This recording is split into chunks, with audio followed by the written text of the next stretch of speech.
Hello, I'm Travis Supeto. Today I'm here to announce the monthly updates for Flood Escape 2.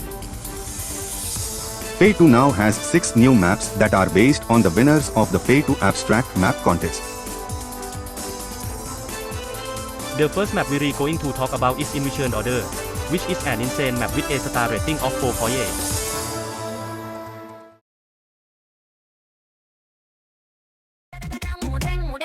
And the next map is Gallery of Illusion, which is in normal difficulty with star rating 2.7.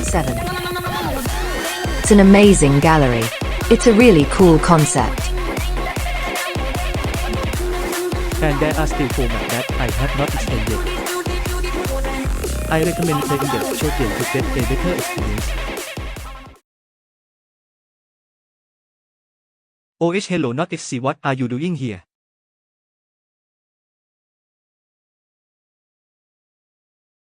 ไปเล่น Flood Escape 2 เดี๋ยวนี้นะ